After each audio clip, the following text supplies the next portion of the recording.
तो स्वागत है आप लोगों का मैट्रिक्स एकेडमी के यूट्यूब चैनल पे।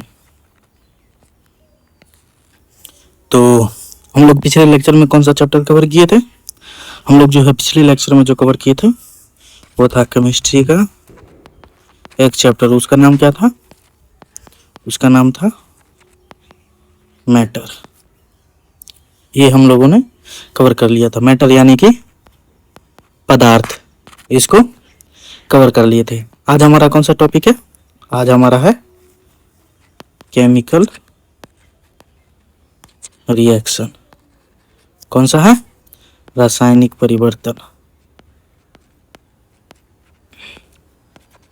हमारे अगर बात किया जाए जो एग्जाम में ये कितना आता है, इसका एग्जाम में इसका कितना वैल्यू है, तो यहाँ से जो है हमें केमिकल रिएक्शन पूछता ही है।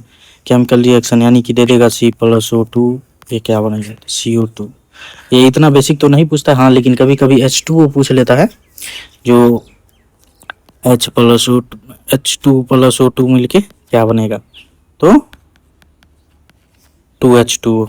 यानी कि इसको अगर ये बोलिएगा जो 2H2O क्यों लिखे, क्योंकि इसको हम लोग बैलेंस किए थे। तो चलिए हम लोग आज यही देखेंगे जो हमारा रासायनिक अभिक्रिया क्या होता है, कैसे पता करेंगे जो रासायनिक अभिक्रिया हो चुका है, और किस प्रकार से इसको संतुलित करेंगे, कितने प्रकार के रासायनिक अभिक्रिया होते हैं, संक्षारण क्या होता है, विकृति गंधिता क्या होती है, ये सब हम आप लोगों को भी बताएंगे। तो चलिए बिना समय गवाए हम अपना जो सब्जेक्ट शुरू करते हैं। शुरू करने से पहले आप लोगों से अनुरोध है जो इस चैनल को सब्सक्राइब कर लीजिए और सब्सक्राइब करके अपने दोस्तों में शेयर भी कर दीजिए, और अगर अच्छा लगे तो वीडियो को लाइक कर दीजिए और एक दो प्यारा सा कमेंट छोड़ सकते हैं हमारे कमेंट बॉक्स, तो कमेंट भी कर दीजिए। बस इतना ही चाहिए हमको आप लोगों से। तो चलिए शुरू करते हैं। आज का हमारा टॉपिक क्या है?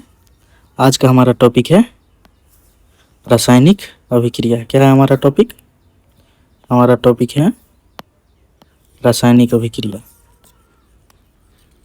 रासायनिक अभिक्रिया एवं समीकरण। रासायनिक अभिक्रिया क्या होती है, और जब रासायनिक अभिक्रिया होती है तो वो एक समीकरण बनाता है। वही हम आज समीकरण भी देखेंगे क्या क्या होता है। तो सबसे पहला हमारा क्या है, रासायनिक समीकरण क्या होता है ये देखेंगे। उसके बाद संयोजन वियोजन अभिक्रिया क्या होती है, विस्थापन अभिक्रिया क्या होती है, इसी में एकल विस्थापन द्वि विस्थापन अभिक्रिया क्या होती है वो भी देखेंगे। उसके बाद ऑक्सीकरण और अपचयन ये क्या होती है ये भी देखेंगे, संक्षारण भी देखेंगे। तो ये सब देखने के बाद हमारा ये चैप्टर जो है वो एंड हो जाएगा। तो चलिए हम अपना चैप्टर शुरू करते हैं। हमारा पहला है जो रासायनिक अभिक्रिया होती क्या है। अगर रासायनिक समीकरण पहले समझने से पहले हमें ये तो समझना चाहिए जो रासायनिक अभिक्रिया क्या होती है।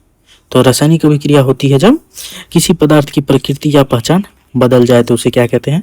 रासायनिक परिवर्तन, रासायनिक अभिक्रिया। मान लीजिए हमारा एक कार्बन और एक ऑक्सीजन है, जब ये दोनों बनता है तो क्या होता है, तो ये हमें कार्बन डाइऑक्साइड बनाता है। तो देख लीजिए यहाँ के इसका प्रकृति अलग होगा, कार्बन की प्रकृति अलग होगी, ऑक्सीजन की प्रकृति ये देख लीजिए।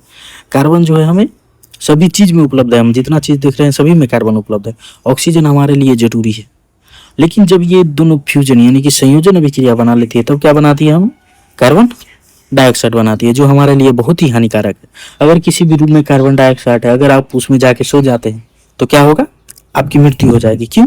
क्योंकि आप हमारे ब्लड वेसल्स में जो है कार्बन मोनोऑक्साइड जाएगी, सॉरी ऑक्सीजन की जगह पे क्या चला जाएगा? Carbon dioxide. इसलिए क्या हो जाएगी? हीमोग्लोबिन जो है कार्बन डाइऑक्साइड के साथ अभिक्रिया करके क्या बनाएगी? कार्बी ऑक्सी हीमोग्लोबिन बनाएगी। तो इसलिए हमारी क्या हो जाती है? मृत्यु हो जाती है। हीमोग्लोबिन जो है कार्बन डाइऑक्साइड के साथ तीव्र से अभिक्रिया करती है। इस कारण से आप लोग सुने होंगे जो हमारे बड़े बुजुर्ग जो कहते थे जो पेड़ के नीचे नहीं सोना चाहिए। क्यों नहीं सोना चाहिए? क्योंकि दिन के समय पेड़ तो हमें O2 देता है, लेकिन रात में जो है हमें वो CO2 देता है। इस कारण से लोग कहते थे पेड़ के नीचे नहीं सोना चाहिए। तो हमारा मेन टॉपिक क्या था? मेन टॉपिक है रासायनिक अभिक्रिया क्या होती है। तो रासायनिक अभिक्रिया होती है जो जब किसी पदार्थ की प्रकृति या पहचान बदल जाए तो उसे रासायनिक अभिक्रिया कहते हैं। देख लीजिए, ये कार्बन की प्रकृति कुछ और है, ऑक्सीजन की प्रकृति कुछ और है, और जब ये दोनों अभिक्रिया की तो कार्बन डाइऑक्साइड की प्रकृति कुछ और है। इसीलिए बोला जाता है जो रासायनिक अभिक्रिया में पदार्थ की प्रकृति बदल जाती है उसका पहचान बदल जाता है। तो ये तो अभिक्रिया हो गया। तो कैसे पता चलेगा जो हमें अभिक्रिया हुआ है? कुछ ना कुछ हमें दिखाई देना चाहिए जो किस प्रकार से अभिक्रिया हुई है, क्या बदला है, क्या नहीं बदला है, वो तो हमें पता होना चाहिए, तभी तो कह पाएंगे हम रासायनिक अभिक्रिया हुई है या नहीं हुई है। तो अगर रासायनिक अभिक्रिया हुई है तो उसमें जो मुख्यतः 4 संकेत होते हैं। कितना? देखिए, रासायनिक परिवर्तन की पहचान के 4 संकेत होता है। पहला क्या होता है? रंग में परिवर्तन हो जाएगा। जब भी रासायनिक अभिक्रिया होगी तो क्या हो जाएगा? रंग में परिवर्तन हो जाएगा। ये देखिए, कार्बन जो है हमारा ब्लैक होता है। कार्बन अगर किसी भी चीज में देखिए, ब्लैक तो नहीं लेकिन ये भी एक प्रकार का कार्बन गैस ही है, और ऑक्सीजन भी गैस है, और ये भी क्या है? हमारा गैस है। ये तो क्या हो गया? रंग में परिवर्तन। दूसरा क्या हो जाएगा? गैस निकलेगा। जैसे देख लीजिए, ये दोनों बना तो क्या निकला? हमें गैस ही निकला। उसके बाद क्या हो जाएगा? तापमान में वृद्धि। उसके बाद अवस्था में परिवर्तन। देख लीजिए, ये दोनों की अवस्था में भी क्या हो जाएगा? परिवर्तन।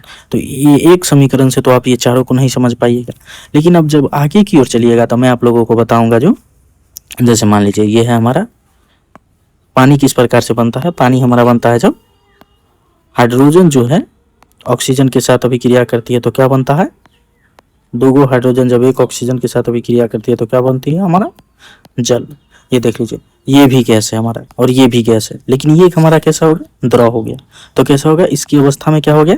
परिवर्तन हो गया। देख लीजिए, ये दोनों हमारा गैस है लेकिन ये लिक्विड है। तो क्या यहाँ पे अवस्था में परिवर्तन हो रहा है? जी हुआ। तो कैसे क्या कहेंगे?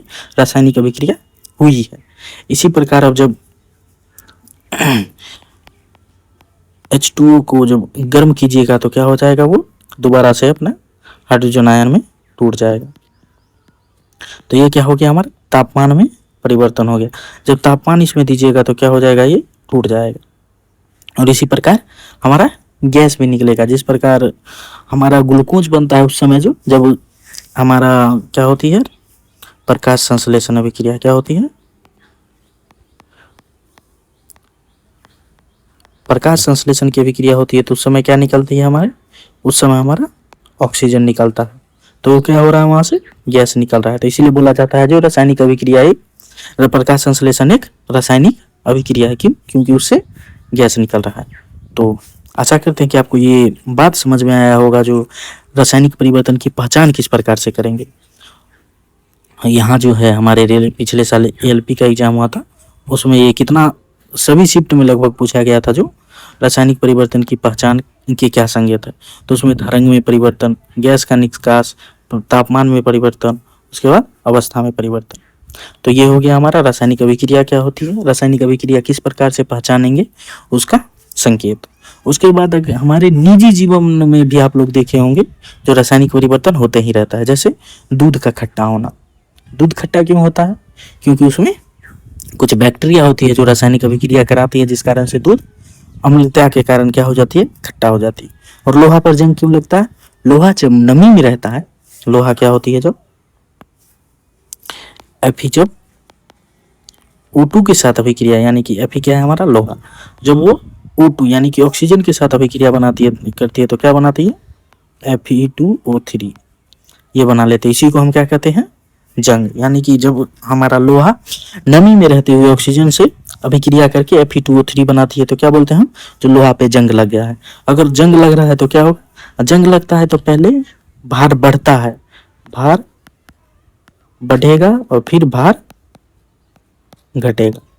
जब हमारा जंग लगता है तो उस समय लोहा का भार बढ़ जाता है, लेकिन कुछ समय बाद लोहा का भार क्या होता है? कम हो जाता है।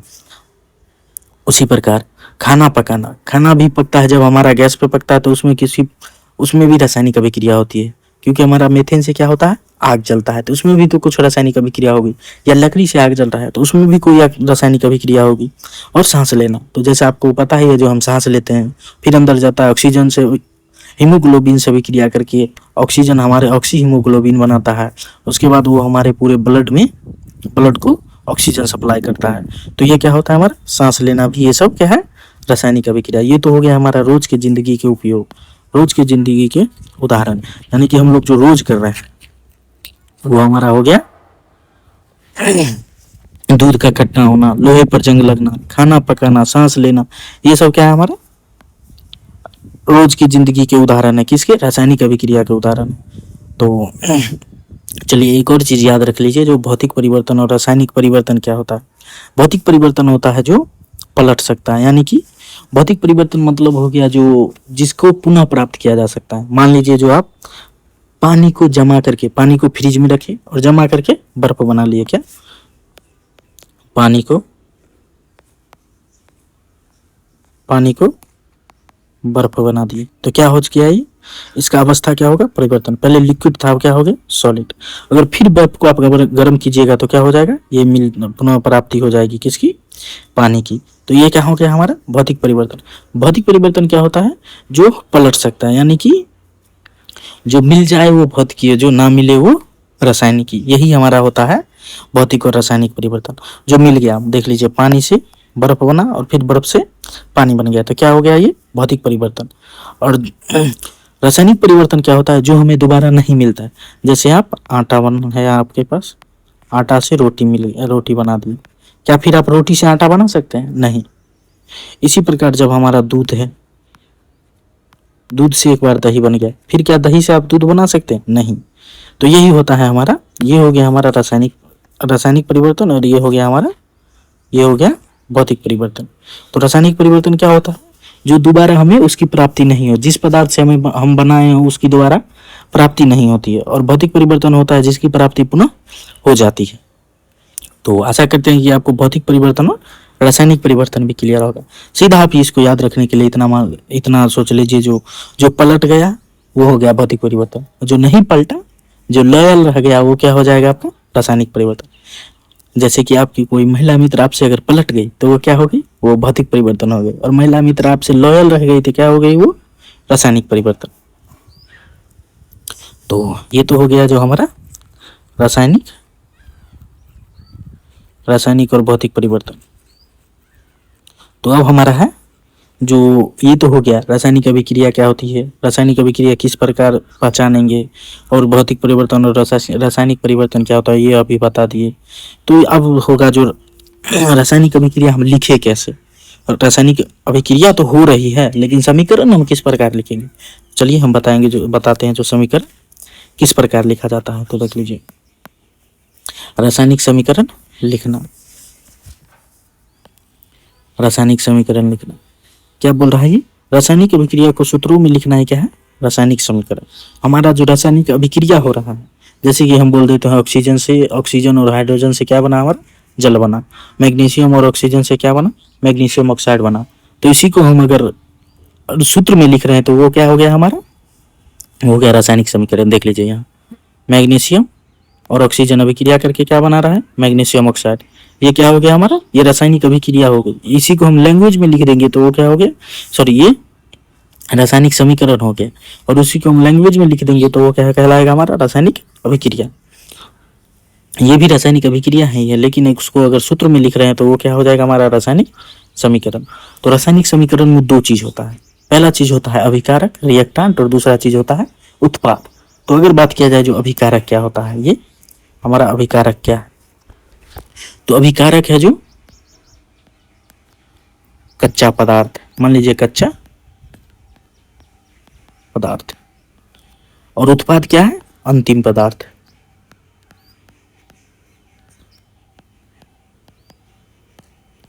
देख लीजिए यहाँ कच्चा पदार्थ क्या क्या दे रहा है? कच्चा पदार्थ मीन्स जब दो चीज को मिला के, या देख लीजिए मैग्नीशियम क्या है हमारा? कच्चा पदार्थ। ऑक्सीजन क्या है हमारा? कच्चा पदार्थ। ये जो दोनों जब अभिक्रिया करके मैग्नीशियम ऑक्साइड बनाएगा तो ये क्या हो जाएगा? हमारा प्रोडक्ट।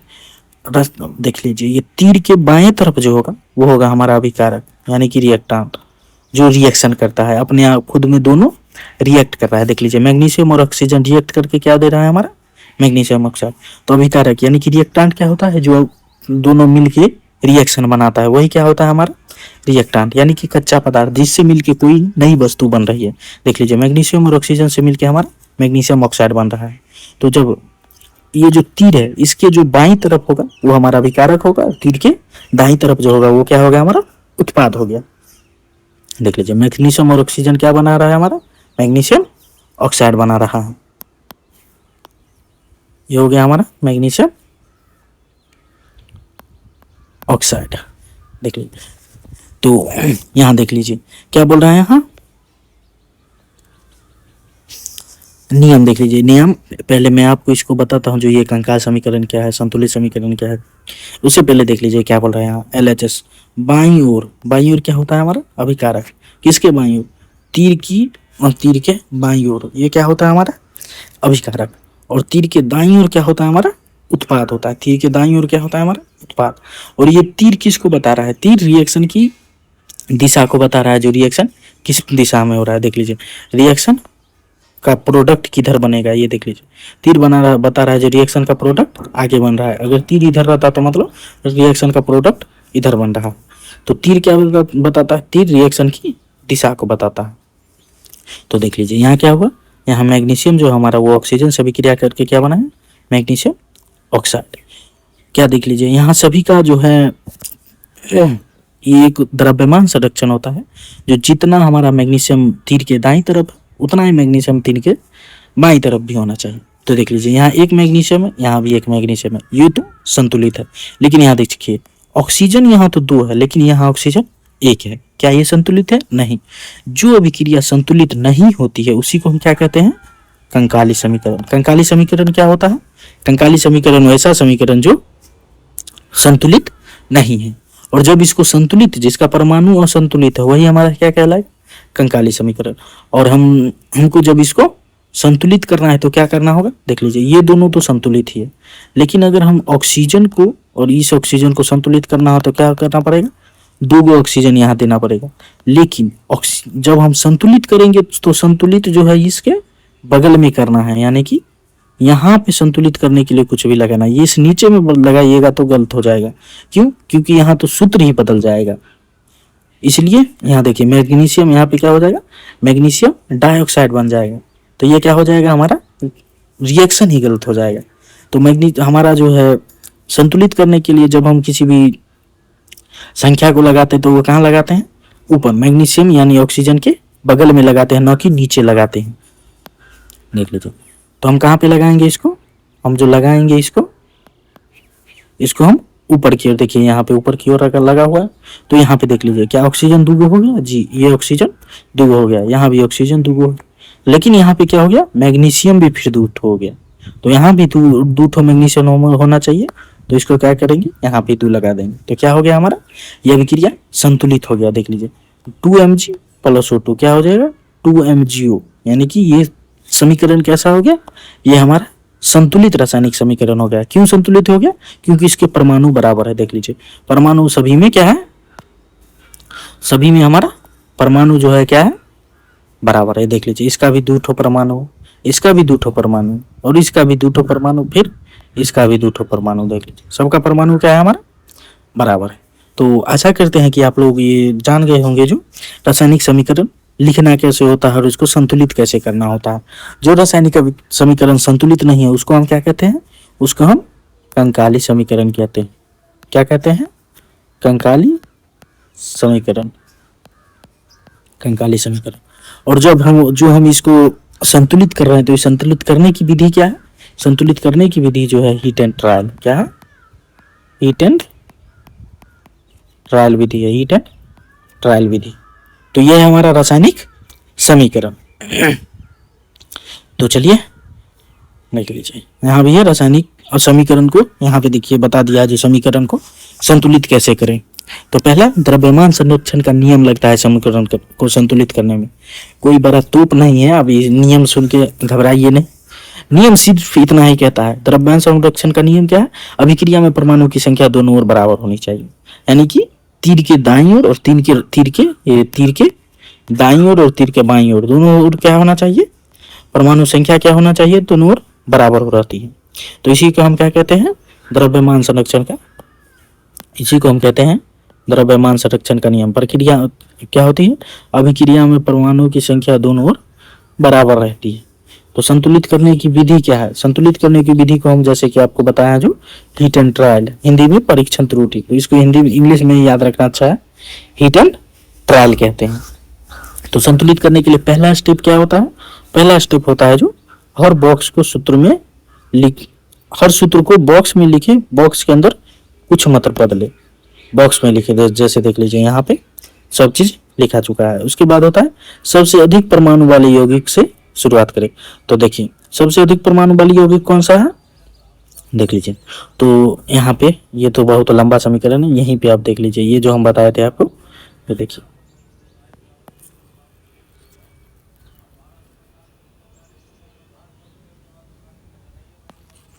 ये है हमारा समीकरण। ये क्या बोल रहा है, सबसे अधिक परमाणु वाले यौगिक से शुरू करें। देखिए सबसे अधिक परमाणु यौगिक किसका है, तो सबसे अधिक परमाणु यौगिक यहाँ पे किसका है, ऑक्सीजन का है। तो मैंने इसको समीकरण को संतुलित करना शुरू कहां से करेंगे, ऑक्सीजन से। क्यों करेंगे ऑक्सीजन से, क्योंकि सबसे अधिक परमाणु उसी के पास है। तो देख लीजिए यहाँ हो गया सबसे अधिक परमाणु वाले यौगिक, तो शुरू हम यहाँ से करेंगे, इसलिए गोला लगा दिए। उसके बाद क्या बोल रहा है हमें, उसके बाद बोल रहा है जो गुणांक बदलो, सूत्र नहीं बदलना चाहिए, गुणांक बदलो। यानी कि ये देखिए इस गुणांक, इसको गुणांक बोला जा रहा है। इधर जो नीचे 2 लगाया हुआ है ये सब क्या है, हमारा गुणांक। ये नीचे लगाएंगे तो ये क्या हो जाएगा, सूत्र ही बदल जाएगा, क्योंकि इसके नीचे परमाणु और अधिक आ जाएगा। लेकिन इसके अंदर गुणांक जोड़ना है, ना कि नीचे से गुणांक जोड़ना है, बगल से गुणांक जोड़ना। तो यही बोल रहा है गुणांक बदलो, सूत्र नहीं। स्टेप 4 क्या है, अवस्था संकेत लिखो, ठोस, द्रव, गैस, जलीय। तो चलिए ये नहीं भी लिखिएगा तो कोई मतलब नहीं, क्योंकि एग्जाम में हमसे तो ये पूछ नहीं रहा है। तो ये मेन तो ये 3 स्टेप है। 3 स्टेप हमारा पहला क्या है, पहला है जो पहला है हमारा हर बॉक्स को सूत्र में लिखिए, हर सूत्र को बॉक्स में लिखिए, बॉक्स में लिखा चुका है। सबसे अधिक परमाणु वाले यौगिक से शुरुआत करें। देख लीजिए यहाँ सबसे अधिक परमाणु है, तो ऑक्सीजन का कितना परमाणु है, 2। सबसे अधिक है, इसलिए हम शुरुआत कहां से करेंगे, ऑक्सीजन को संतुलित करेंगे सबसे पहले। तो देख लीजिए यहाँ ऑक्सीजन है, यहाँ 2 है, यहाँ 1 है, तो इसके लिए यहाँ पे 2 लगाएंगे, तो 2 ऑक्सीजन ये हमारा हो गया।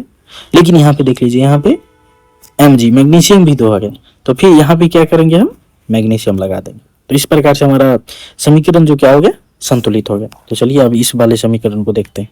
पहले तो देख लीजिए ये हमारा है, ये तो संतुलित है, लेकिन हम जब नहीं संतुलित होगा तो किस प्रकार से समीकरण था, Fe प्लस H2O, तब क्या बना Fe3O4 प्लस H2। तो सबसे ज्यादा देख लीजिए यहाँ पे सबसे ज्यादा परमाणु वाला यौगिक कौन सा है, तो सबसे ज्यादा परमाणु वाला यौगिक कौन सा है, देख लीजिए ये है हमारा सबसे ज्यादा परमाणु वाला यौगिक। तो यहीं से हम शुरू करते हैं। देख लीजिए यहाँ ये हमारा हो गया, यहाँ पे ऑक्सीजन 4 है, लेकिन यहाँ पे ऑक्सीजन 1 ही है, तो इसको 4 बनाने के लिए यहाँ पे तो 4 लिखना पड़ेगा, ये 4 लिख दिए यहाँ पे। लेकिन देख लीजिए यहाँ ऑक्सीजन तो फिर 4 हो गया, यहाँ ऑक्सीजन 4 हो गया, लेकिन हाइड्रोजन क्या हो गया 8, तो फिर यहाँ से हाइड्रोजन 4 लगाना होगा, तो 4 दूना 8। तो इसके बाद हमारा क्या हो गया, ये हमारा देख लीजिए यहाँ पे Fe फिर कितना है 3, लेकिन यहाँ Fe कितना है 1, तो फिर इसको यहाँ पे 3 लगाना पड़ेगा। तो हमारा क्या हो गया अभिक्रिया संतुलित। तो थोड़ा ये टेक्निकल है, लेकिन आप टेक्निकल नहीं, थोड़ा लॉजिकल है, आप इसको अगर सोच पाइएगा तो तुरंत बन जाएगा। इसके अलावा इसका कोई दूसरा मेथड ही नहीं है, तो आपको ये सीखना ही पड़ेगा। थोड़ा मेहनत कर लीजिए, 1-2 समीकरण को खुद व खुद संतुलित करके देखिए। एनसीईआरटी का बुक उठाइए, उसमें 2-3 समीकरण लिखा हुआ है, उसको आप खुद व खुद संतुलित करने की कोशिश कीजिए। तो ये हो गया हमारा रासायनिक समीकरण को संतुलित कैसे करते हैं। ये देख लीजिए गुणांक और वर्सेस सूत्र बोल रहे हैं यहाँ, गुणांक वर्सेस सूत्र। देख लीजिए H2O में 4 गुणांक लगा है, देख लीजिए 4 गुणांक लग रहा है, तो कहाँ लग रहा है, नीचे लग रहा है, देख लीजिए ये बगल में लग रहा है, सॉरी। और H2O4 मत लिखना, क्यों, यह नया पदार्थ बन जाएगा। क्यों, क्योंकि गुणांक जो है हमारा बगल में लगता है। अगर बोल रहा है किसी व्यक्ति को गुना करने के लिए 2 है, 2 से गुना करना है तो क्या यहाँ पे लगाइएगा, नहीं, 2 से गुना कर रहा है तो फिर इसको 2 से गुना कीजिएगा, यही होता है हमारा गुणांक। अगर गुणांक लगाना है तो कहाँ लगाइएगा, ऊपर, न कि पदार्थ के नीचे।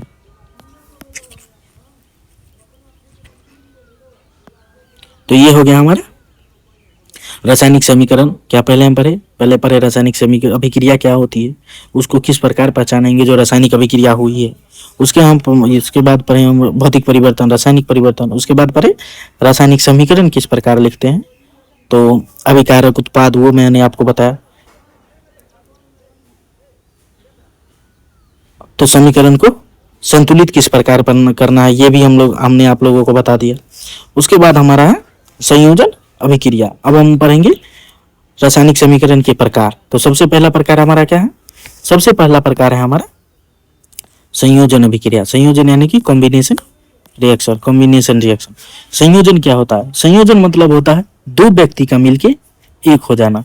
यानी कि मान लीजिए आपके एक महिला मित्र ए थे और आप बी थे। अब दोनों का शादी हो गया तो क्या हो गया? ए बी हो गए। तो ये हमारा क्या हो गया? ये संयोजन अभिक्रिया हो गया। यानी कि आपके महिला मित्र और आपका अगर शादी हो गया तो आप कैसा समीकरण कहलाइएगा? रासायनिक समीकरण, सॉरी संयोजन अभिक्रिया कहलाइएगा। तो देख लीजिए यहाँ पे क्या बोल रहा है? बोल रहा है दो या दो से अधिक पदार्थ मिलकर एक उत्पाद बनाता है। जब ये देख लीजिए एक ये पदार्थ हो गया और एक ये पदार्थ हो गया, ये दोनों मिलके क्या बन रहा है? एक पदार्थ। तो जब दो पदार्थ मिलके एक बन जाए तो वो क्या कहलाता है? हमारा संयोजन। यानी कि संयोजन अभिक्रिया यानी कि दोनों क्या हो गया? मर्ज हो गया। तो ये देख लीजिए ये है आप एक और ये है आप बी। तो ये अब जो दोनों जब मिल जाएगा तो क्या बन जाएगा? A B. ये क्या हो गया हमारा? एकल उत्पाद। तो कुछ चलिए इसका उदाहरण देख लेते हैं क्या होता है। जैसे CaO यानी कि कैल्शियम ऑक्साइड जब पानी के साथ अभिक्रिया करेगी तो क्या हो जाएगा? CaOH का हॉल्ट क्या हो जाएगा? CaOH का हॉल्ट। देखिए यहाँ पे इसको संतुलित करने का कोई समीकरण जरूरी नहीं है, क्योंकि यहाँ देख लीजिए यहाँ पे सबसे ज्यादा देख लीजिए परमाणु किसका है? हाइड्रोजन का है। तो हाइड्रोजन देखिए 2 है, यहाँ भी हाइड्रोजन 2 है। यहाँ ऑक्सीजन देख लीजिए, ऑक्सीजन भी यहाँ 1 और 2 है, तो यहाँ भी ऑक्सीजन 2 है। यहाँ कैल्शियम 1 है, यहाँ भी कैल्शियम 1 है। तो इसको समीकरण करने की कोई आवश्यकता नहीं है। तो हमारा ये जब कैल्शियम जो बुझा हुआ चूना CaO यानी कि कैल्शियम ऑक्साइड को ही हम क्या कहते हैं? बुझा हुआ चूना। जब जल से अभिक्रिया करती है तो क्या बनाता है? सॉरी कैल्शियम ऑक्साइड यानी कि क्या होता है? बिना बुझा हुआ चूना। कैल्शियम ऑक्साइड बिना बुझा हुआ चूना या क्यूकलाइम इसी को कहते हैं। तो जब जल से अभिक्रिया क्या करती है तो क्या बनाती है? बुझा हुआ चूना। तो अब बिना बुझा हुआ चूना इसको याद कैसे रखेंगे? तो बुझाने के लिए हमें क्या चाहिए? बुझाने के लिए हमें पानी चाहिए। और पानी में क्या क्या होता है? पानी में हमारा होता है H होता है और O होता है, यानी कि H2 और O होता है। ये हो गया हमारा पानी। ये देख लीजिए इसमें H नहीं है, जिसमें H है और देखिए H और O दोनों है तो इसमें क्या हो गया? पानी हो गया। तो ये जिसमें H और O होगा वो क्या हो जाएगा? हमारा बुझा हुआ चूना। और जिसमें केवल O है वो क्या हो गया? हमारा बिना बुझा हुआ चूना। तो इस प्रकार से आप इसको याद रख सकते हैं। तो चलिए ये हो गया हमारा पहला उदाहरण। जब क्या बिना बुझा हुआ चूना जल से अभिक्रिया करती है तो क्या बनाता है? बुझा हुआ चूना। और इससे उष्मा भी निकलती है। जिस अभिकरण से उष्मा निकलती है उसको हम क्या कहते हैं? उष्मा क्षेपीय अभिक्रिया। तो दूसरा हमारा है जब कार्बन जो है हमारा ऑक्सीजन से अभिक्रिया करता है तो क्या देता है? कार्बन डाइऑक्साइड देता है। जैसे कोयला का दहन, जैसे देखे होंगे जो आप, जहाँ पे कोयला बेचा जाता है वहां पे सबसे पहले उसको जलाया जाता है। तो वो कोयला अगर जल रहा है तो उसमें क्या हो रहा है? उससे कार्बन भी निकल रहा है और ऑक्सीजन उससे अभिक्रिया, वायुमंडल में ऑक्सीजन है, कार्बन ऑक्सीजन से अभिक्रिया करके क्या बना लेता है? कार्बन डाइऑक्साइड बना लेता है। तो इससे भी क्या होती है? इससे भी उष्मा निकलती है। तो इसको हम क्या बोलते हैं? उष्मा क्षेपीय अभिक्रिया उसको भी कहते हैं। तो देख लीजिए इसको यहाँ पे जब हाइड्रोजन जल से अभिक्रिया कर लाएगी तब क्या बनाएगी? जल हमें सॉरी हाइड्रोजन जब ऑक्सीजन से अभिक्रिया कर लेगी तब क्या बनाएगी? जल बनाएगी। तो यही होता है हमारा संयोजन अभिक्रिया। जब दो पदार्थ मिलके क्या होता है? एक पदार्थ बनाता है तो वो क्या हो जाएगा? हमारा संयोजन अभिक्रिया। पहला हो गया हाइड्रोजन ऑक्सीजन से अभिक्रिया करके क्या बनाएगा? जल बनाएगा। तो ये भी हमारा एक प्रकार का क्या होता है? उष्मा क्षेपीय अभिक्रिया ही होता है। तो चलिए उष्मा क्षेपी दो शब्द होता है, उष्मा क्षेपी और उष्मा शेषी। ये दोनों अभिक्रिया क्या होती है वो सोच लेते हैं थोड़ा। देख लीजिए उष्मा क्षेपी होता है जब उष्मा निकलती है, जैसे श्वसन। हम जब सांस लेते हैं, सांस अंदर लीजिए और छोड़िए। आप देखिए जब छोड़ते समय आपसे क्या हो जाएगा? आपसे थोड़ी गर्माहट निकलेगी। तो गर्माहट जिससे निकलेगी, जिस अभिक्रिया से भी गर्माहट निकलेगी या थोड़ी भी मात्रा में ऊर्जा निकलेगी, वो क्या कहलाएगा? हमारा उष्मा क्षेपीय अभिक्रिया कहलाएगी। और उष्मा शोषी क्या होती है? उष्मा शोषी होती है प्रकाश को उष्मा अवशोषित करना। जैसे हो गया हमारा प्रकाश संश्लेषण। प्रकाश संश्लेषण में क्या होता है? सूर्य की उष्मा प्रकाश संश्लेषण में चाहिए। प्रकाश संश्लेषण को होने के लिए क्या चाहिए? सूर्य की उष्मा चाहिए। तो वो कैसा पहला कहलाएगा? हमारा उष्मा शोषी अभिक्रिया। शोषी यानी कि जो उष्मा का शोषण करे, यानी कि जो अपने अंदर उष्मा को ग्रहण करे, वो क्या कहलाएगा? हमारा उष्मा शोषी। और जो उष्मा को निकाले वो क्या कहलाएगा, उष्मा क्षेपीय अभिक्रिया। इस प्रकार से आप याद रखिए, जो उष्मा ले उष्मा शोषी, जो उष्मा छोड़े उष्मा क्षेपी। तो इसको याद करने का एक ट्रिक भी है, जैसे देख लीजिए, दो मिले एक बने, क्या हो गया, संयोजन अभिक्रिया। दो मिले आप और आपकी महिला मित्र बने और दोनों एक हो गए, तो ये क्या हो गया आपका संयोजन अभिक्रिया। संयोजन के बाद ही होता है हमारा वियोजन। संयोजन वियोजन आपको नाम से ही मतलब पता लग गया होगा जो वियोजन अभिक्रिया क्या होती है। तो वियोजन अभिक्रिया होती है एक यौगिक टूटकर दो या अधिक पदार्थ बनाता है। यह क्या होता है, यह संयोजन का उल्टा होता है। हम संयोजन में क्या कर रहे थे, संयोजन में ये दोनों मिल के जो है, जैसे देख लीजिए, संयोजन में ए प्लस बी मिलके क्या बना रहा था, ए बी, यानी कि आप दोनों महिला मित्र, आप और आपकी महिला मित्र मिलके शादी करके एक हो रहे थे, तो वो क्या हो गया आपका संयोजन। और जब आपका महिला मित्र तलाक ले ले तो आप अलग अलग हो जाइएगा, तो वही हो जाएगा, आप अलग हो गए, आपकी महिला मित्र अलग हो गई। तो इसका उल्टा तो हो गया, एक में आप साथ हो रहे हैं और एक में आप अलग हो रहे हैं। तो वियोजन जो होता है संयोजन का उल्टा होता है, यानी कि एक यौगिक टूटकर दो या अधिक पदार्थ बनाता है, वो क्या हो जाएगा हमारा वियोजन अभिक्रिया। वियोजन भी हमारा जो होता है वो तीन प्रकार का होता है। पहला वियोजन है हमारा विद्युतीय वियोजन, उसके बाद है उष्मीय वियोजन, उसके बाद प्रकाशीय वियोजन। ये तीन प्रकार का वियोजन होता है। तो विद्युतीय अपघटन या विद्युत वियोजन क्या होता है, जब देख लीजिए, जब जल पे आप विद्युत डालिएगा, जल में आप विद्युत डालिएगा तो क्या हो जाएगा, उससे हाइड्रोजन अलग हो जाएगा आपका और ऑक्सीजन अलग हो जाएगा। तो जल का विद्युत से वियोजन होना क्या कहलाता है, वियोजन अभिक्रिया। जब आप जल में विद्युत डालिएगा तो उसका आयन भी, उसका जल का आयन जो होगा वो दोनों अलग अलग हो जाएगा, तो क्या होगा हमारा विघटन अभिक्रिया या वियोजन अभिक्रिया हो जाएगा। देख लीजिए, H2 और O2 का अनुपात क्या हो जाएगा, 2:1 हो जाएगा। क्या हो जाएगा, 2:1 हो जाएगा। विघटन में क्या हो जाएगा, 2:1। और उसमें वियोजन क्या होता है, जब किसी भी पदार्थ को उष्मा दे के अगर विघटित किया जा रहा है, देख लीजिए यहाँ पे विद्युत दे के विघटित किया जा रहा है, तोड़ा जा रहा है, यहाँ पे अगर उष्मा दे के जहां भी तोड़ा जाएगा वो क्या हो जाएगा हमारा उसमें वियोजन हो जाएगा। पहला है हमारा CaCO3, जिसमें हम अगर उष्मा देते हैं तो वो क्या बन जाएगा, CaO बन जाएगा, उसके बाद CO2 बन जाएगा। CaCO3 क्या होता है हमारा चूना पत्थर या संगमरमर कह लीजिए या कैल्शियम कार्बोनेट कह लीजिए, ये तीनों एक ही चीज को कहा जाता है। कैल्शियम कार्बोनेट लिख ही देते हैं, आपको याद रह जाएगा। CaCO3 क्या होता है, कैल्शियम कार्बोनेट, और एक हो गया हमारा चूना पत्थर, और एक हो गया हमारा संगमरमर। ये तीनों हमारे एक ही चीज को कहा जाता है, यानी कि CaCO3 को क्या कहा जाता है, कैल्शियम कार्बोनेट, चूना पत्थर और संगमरमर। जब कैल्शियम कार्बोनेट पे को जो है हम गर्म करते हैं तो वो दो पदार्थ में टूट जाता है। पहला हमारा होता है CaO यानी कि कैल्शियम ऑक्साइड, और दूसरा हमारा होता है CO2 कार्बन डाइऑक्साइड। देख लीजिए क्या बोला, चूना पत्थर गर्म होने पर टूटता है। सीमेंट उद्योग में चूना पत्थर का उपयोग कहाँ किया जाता है, सीमेंट उद्योग में चूना पत्थर का प्रयोग किया जाता है।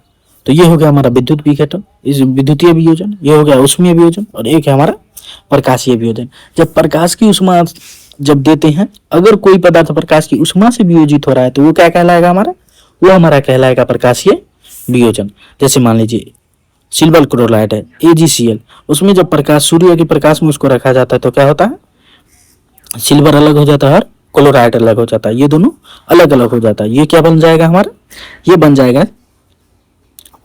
वियोजन अभिक्रिया, यानी कि डिकम्पोजिशन रिएक्शन। तो सूर्य प्रकाश में जब इसको रखा जाता है तो क्या होता है, Ag और Cl में टूट जाता है। टूटने से क्या होता है, काली सफेद फोटोग्राफी में इसका उपयोग किया जाता है। इसका AgCl का उपयोग कहाँ किया जाता है, इसका उपयोग फोटोग्राफी में किया जाता है। AgCl का उपयोग फोटोग्राफी में किया जाता है। और उसके बाद हमारा एक और रिएक्शन देख लीजिए, FeSO4 को गर्म करने पर, तो ये कैसा होगा, उष्मीय वियोजन। देख लीजिए FeSO4 को जब गर्म कीजिएगा तो क्या बनेगा, Fe2O3 plus SO2 plus SO3 बनेगा।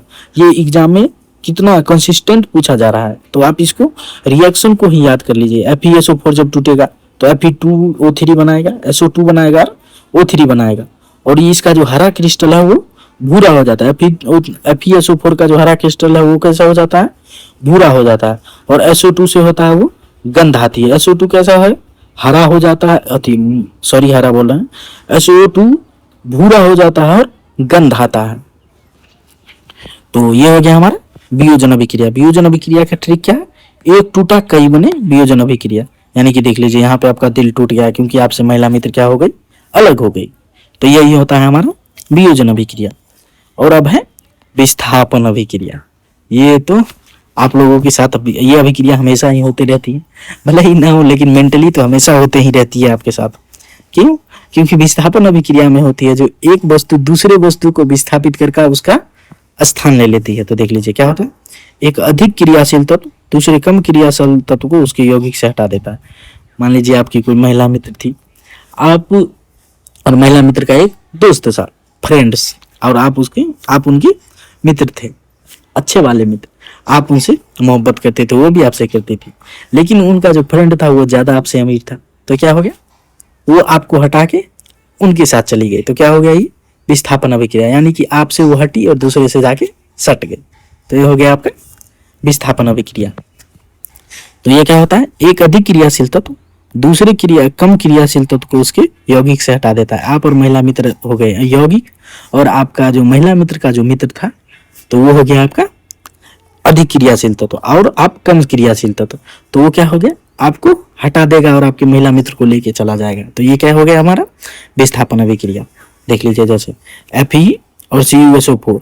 Fe यानी कि लोहा जब कॉपर सल्फेट से अभिक्रिया करता है तो क्या बनता है, फेरस सल्फेट और कॉपर बनाता है। क्यों, क्योंकि कॉपर जो है वो फेरस से कम क्रियाशील है, लोहा जो होता है कॉपर से अधिक क्रियाशील होता है यहाँ, इसलिए यहाँ से कॉपर को हटा देगा, बोलेगा भागो यहाँ से, तो ये जाएगा यहाँ पे इसको हटा देगा और उसका स्थान खुद ले लेगा। देख लीजिए यहाँ से आया, ये स्थान ले लिया, बेचारा को अकेला कर दिया।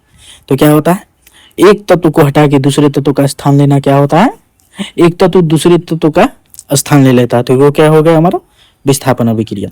देख लीजिए Fe जब CuSO4 से अभिक्रिया करेगी तो क्या होगा, FeSO4 प्लस Cu। तो लाल लोहे की कील CuSO4 में डाले और कील भूरी हो जाती है, घोल हल्का पड़ जाता है। क्यों, क्योंकि यही अभिक्रिया होती है। जब इससे लोहे के कील को कॉपर सल्फेट में डाला जाता है तो क्या होता है, कॉपर सल्फेट को हटा के लोहा उसे अभिक्रिया कर लेती है, जिससे कील क्या हो जाती है, भूरी हो जाती है और घोल हल्का हो जाता है। तो देख लीजिए ऐसा कौन कौन करता है। तो एक जड़न भी ऐसा करता है, यानी कि जिंक भी ऐसा करता है। लोहा तो करता है ये, और जिंक भी बहुत खचरा है, ये भी सबको हटा हटा के जगह लेते रहता है। देख लीजिए यहाँ पे जिंक जब कॉपर सल्फेट से अभिक्रिया करती है तो क्या बनाता है, जिंक सल्फेट बनाता है। जिंक सल्फेट बनाता है और कॉपर को अलग कर देता है, क्योंकि आपका जो कॉपर है, कॉपर से जिंक जो है यानी कि जस्ता जो है कॉपर से ज्यादा क्रियाशील है, इसलिए जिंक को तांबा को हटा देता है, जिंक तांबा को हटा देता है। देख लीजिए जिंक जो है तांबा को हटा के उसका स्थान ले लिया। तो ये कैसा अभिक्रिया हो गया, विस्थापन अभिक्रिया। और एक तो हो गया, ये हो गया एकल विस्थापन, केवल एक ही इसको हटा रहा है। और द्विविस्थापन क्या होता है, जब दोनों, देख लीजिए आपका एक दोस्त था, आपका एक दोस्त ए था और आपका एक दोस्त, आप और एक आपका दोस्त बी था, और आपकी महिला मित्र थी सी, और आपका दोस्त था, आपकी दोस्त का महिला मित्र था डी। ये क्या किया, ये आपका दोस्त आपकी महिला मित्र को लेके चला गया। तो गुस्से में आप क्या कीजिएगा, आप उसके भी महिला मित्र को ले आइएगा। तो ये क्या हो गया हमारा रासायनिक अभिकरण, ए के साथ कौन चला गया, अब डी चला गया, और बी के साथ कौन चला गया, सी चला गया। तो ये क्या हो गया, आपने आप अगर आपका जो है महिला मित्र को आपको दोस्त ले गया तो उसके महिला मित्र को आप ले आइएगा। यही हमारा हो गया द्विविस्थापन अभिक्रिया। द्विविस्थापन अभिक्रिया क्या होता है, दोनों पदार्थ अपना स्थान जो है वो बदल लेते हैं, और स्थान बदलने में क्या होता है, आयन का स्थानांतरण होता है। क्या होता है, आयन का स्थानांतरण होता है। द्विविस्थापन अभिक्रिया देख लीजिए, जैसे दोनों यौगिक अपना आयन बदल लेते हैं। क्या होते हैं, अपना स्थान तो बदलते ही हैं लेकिन उसका अपना आयन भी बदल लेते हैं। जैसे देख लीजिए Na2SO4, Na2SO4 जब ये हो गया आपका सोडियम सल्फेट, सोडियम सल्फेट जब बेरियम क्लोराइड के साथ अभिक्रिया करता है तो बेरियम सल्फेट और सोडियम क्लोराइड बनाता है। ये देख लीजिए सोडियम सल्फेट जब बेरियम क्लोराइड के साथ अभिक्रिया बनाता है, देख लीजिए यहाँ से ये Ba इधर आ जाएगा, ये देख लीजिए बी ए आपका यहाँ से यहाँ आ गया, इसको हटा दे तो ये बोला हमको तुम हटाया तो हम भी तुमको हटा देंगे, तो ये पे जाके इसके साथ चिपक गया। तो ये देख लीजिए B A S O four क्या हो गया, बी ए गया एस ओ फोर के पास तो एन ए कहाँ चला गया, सी एल के पास चला गया। तो इसमें क्या हो जाता है, इसमें आयन दोनों यौगिक अपने आयन भी बदल लेते हैं। तो यहाँ जो ये बी एस ओ फोर है, बी एस ओ फोर ये अवक्षेप बनाता है। ये कैसा बनाता है, ये अवक्षेप बनाता है और ये सफेद अवक्षेप होता है। कैसा, सफेद अवक्षेप होता है। तो द्वितीय स्थापना अभिक्रिया में क्या क्या होता है, द्वितीय स्थापना अभिक्रिया में एक तो अपना यौगिक बदल लेता है, सॉरी आयन बदल लेता है और एक अवक्षेप बनाता है। लेकिन विस्थापन अभिक्रिया में क्या होता है, विस्थापन अभिक्रिया में केवल अपना स्थान ही बदल पाता है। तो क्रियाशीलता आप देख लीजिए, कुछ क्रियाशीलता है जैसे जिंक, फेरस, कॉपर, ये हो गया आपका जिंक, फेरस, कॉपर, सोना, चांदी। ऊपर वाला नीचे वाले को हटा देता है, यानी कि ये ऊपर वाला जो है वो अगर कहीं पे और ये मिला एयू तो इसको क्या कहलाएगा, इसको हटा देगा। एल्युमिनियम, जिंक और लोहा ये बहुत क्रियाशील है। क्या है, बहुत क्रियाशील है। कौन कौन, एल्युमिनियम, जिंक और लोहा, ये बहुत क्रियाशील है। तो आप इसको याद रख लीजिएगा, आप इसको याद रख लीजिएगा। इसको मुख्यतः यही चार अंक के एग्जाम में पूछा जाता है, यानी कि जिंक, फेरस, कॉपर, चांदी और सोना और चांदी। लेकिन है तो बहुत ज्यादा, लेकिन मुख्यतः यही पूछा जाता है, तो आप इसको याद रखिएगा। तो अब हमारा है ऑक्सीकरण और अपचयन। कौन कौन सा है हमारा, ऑक्सीकरण और अपचयन। इसी अब जब दोनों साथ में होगा तो इसको क्या कहेंगे, रेडॉक्स अभिक्रिया। तो ऑक्सीकरण देख लीजिए, ऑक्सीकरण क्या होता है, ऑक्सीकरण होता है किसी पदार्थ में ऑक्सीजन जुड़ता है या हाइड्रोजन हटता है। इसी का उल्टा, ऑक्सीकरण का उल्टा ही होता है अवकरण या अपचयन। तो ये हो गया किसी पदार्थ में ऑक्सीजन हटती है या हाइड्रोजन जुड़ती है। इसमें क्या, ऑक्सीकरण में हाइड्रोजन जो है हट रहा है, इसमें हाइड्रोजन जुड़ रहा है, इसमें ऑक्सीजन जुड़ता है तो इससे ऑक्सीजन हटता है। जैसे देख लीजिए Cu से जो है, जब Cu से जब O2 जुड़ेगा तो क्या बनाएगा, CuO। तांबे का क्या हो गया यहाँ पे, ऑक्सीकरण, क्योंकि इसमें ऑक्सीजन जुड़ रहा है। कॉपर जब ऑक्सीजन से अभिक्रिया करेगी तो क्या बनाएगी, कॉपर ऑक्साइड बनाएगी। क्यों, तो ये यहाँ पे कॉपर का क्या हो गया, कॉपर का ऑक्सीकरण हो गया, क्योंकि इसमें ऑक्सीजन जुड़ रहा है। यहाँ देख लीजिए, यहाँ पे जब कॉपर ऑक्साइड में जब हाइड्रोजन जुड़िएगा तो क्या हो जाएगा, कॉपर अलग हो जाएगा और H2O अलग हो जाएगा। देख लीजिए, तो यह क्या हो गया, कॉपर का अपचयन और उपचयन हो गया, अपचयन हो गया या अवकरण हो गया। तो ये देख लीजिए अपचयन क्यों हो गया, क्योंकि इसमें हाइड्रोजन जुड़ा और ऑक्सीजन क्या हो गया, हट गया। तो ये क्या हो गया, अपचयन। और ये एक प्रकार का रेडॉक्स अभिक्रिया भी है, क्योंकि ये देख लीजिए यहाँ पे ऑक्सीजन जुड़ रहा है और ऑक्सीजन, यहाँ पे हाइड्रोजन जुड़ रहा है और ऑक्सीजन हट भी रहा है। तो ये हो गया हमारा रेडॉक्स अभिक्रिया। ये दोनों जो होता है, ये दोनों साथ साथ ही होता है, ये दोनों साथ साथ होता है। देख लीजिए दोनों साथ साथ होते हैं। ऑक्सीकरण H2 जुड़े, H2 में O जुड़े और दूसरा CO2 से O हटी। तो ये दोनों देख लीजिए, ये दोनों जब साथ साथ होगी तो ये क्या है, देख लीजिए ये दोनों हमेशा साथ साथ होती है, इसे रेडॉक्स अभिक्रिया कहते हैं। यानी कि ऑक्सीकरण प्लस अपचयन, ये दोनों को जब जुड़िएगा तो क्या होगा, हमारा रेडॉक्स अभिक्रिया होगा। ऑक्सीकरण क्या होता है, जिसमें ऑक्सीजन जुड़ती है और ऑक्सीकरण, ऑक्सी मतलब ऑक्सीजन जुड़ना और हाइड्रोजन हटता। अपचयन मतलब ऑक्सीजन हटती है और हाइड्रोजन जुड़ती है। तो देख लीजिए यहाँ पे याद रखिए, ऑक्सीजन जोड़ना ऑक्सीकरण, ऑक्सीजन हटाना अपचयन। तो ये हो गया हमारा ऑक्सीकरण और अपचयन अभिक्रिया। इसके बाद हमारा है दैनिक जीवन में ऑक्सीकरण के प्रभाव। तो क्योंकि बहुत सारे ऐसी चीजें जैसे ऑक्सीजन जुड़ता है, हाइड्रोजन हटता है, हाइड्रोजन जुड़ता है, ऑक्सीजन हटता है, तो इससे हमारे जीवन पे क्या प्रभाव पड़ता है, तो उससे हमारे जीवन पर प्रभाव पड़ता है जैसे जैसे जंग लगता है। लोहा में मैंने आपको ऊपर में बताया, जो लोहा में जंग लगता है। जैसे देख लीजिए संक्षारण, संक्षारण यानी कि जंग लगना। जब किसी धातु जो है कोई, जब वो नमी या अम्ल के साथ अभिक्रिया करती है तो क्या होगी, धातु क्षतिग्रस्त हो जाएगी। नमी ही क्या होता है, नमी यानी कि ऑक्सीजन, ऑक्सीजन अगर जुड़ रहा है तो क्या हो रहा है, वो ऑक्सीकरण हो रहा है। तो उससे क्या हो रहा है, ऑक्सीकरण से हमारा क्या हो रहा है, संक्षारण हो रहा है, जिससे क्या हो रहा है, धातु क्षतिग्रस्त हो रहा है। जैसे लोहा हो गया, लोहे पर जंग लगता है। लोहे देख लीजिए यानी कि Fe है ये आपका, और ये ऑक्सीजन से अभिक्रिया करेगी तो क्या बनाएगी, Fe2O3 बनाएगी। देख लीजिए यहाँ पे इस तत्व में जो ऑक्सीजन जुड़ रहा है, ऑक्सीजन जुड़ रहा है तो क्या है हमारा ऑक्सीकरण अभिक्रिया। तो इससे क्या हो रहा है, हमारा लोहे पे जंग लग रहा है। लोहे पे जंग लगने से क्या होता है, लोहे का भार भार जो है पहले तो बढ़ता है लेकिन बाद में घट जाता है, जिस कारण से लोहा जो होता है क्षतिग्रस्त हो जाता है, उसका भार कम जाता है, वो धीरे धीरे मतलब झरने लगता है, झर के एक समय पे पूरा खोखला हो जाता है, यानी खोखला खराब हो जाता है। और चांदी पर काली परत भी जम जाता है। क्या होता है, चांदी पर काली परत का जमना, चांदी पे काली परत का जमना, तांबे पर हरी परत का जमना, ये सब हमारा क्या है, यह संक्षारण की अभिक्रिया है। तो इससे बचाव के लिए हम क्या कर सकते हैं, जैसे आप लोग देखते होंगे जो आपके घर में जो अगर कहीं लोहा रखा होता है उसको बोला जाता है जो पेंट करके रखना चाहिए। क्यों पेंट करके रखना चाहिए, क्योंकि उससे जंग नहीं लगता है। पेंट कर दीजिए, गैल्वेनाइजेशन कर दीजिए, अलॉयस लगा दीजिए, ये सब क्या हो गया हमारा, ये सब हो गया संक्षारण के उपाय। और एक हमारा होता है रेंसिडिटी, यानी कि विकृति गंधिता, या किसी भी चीज का जो खराब हो जाना। जैसे आप गर्मी में सब्जी रखे हुए हैं और सब्जी हमारा खराब हो गया, यानी कि उससे उसका जो क्या हो गया, वो ऑक्सीकरण हो गया। जैसे देख लीजिए आप, तेल या घी का ऑक्सीकरण, स्वाद या गंध बदल जाता है। तेल अगर और घी में अगर ऑक्सीकरण, तेल और घी है अगर उसमें ऑक्सीजन जुड़ जाएगा तो क्या हो जाएगा, वो खराब हो जाएगा, उसका गंध अजीब आने लगेगा।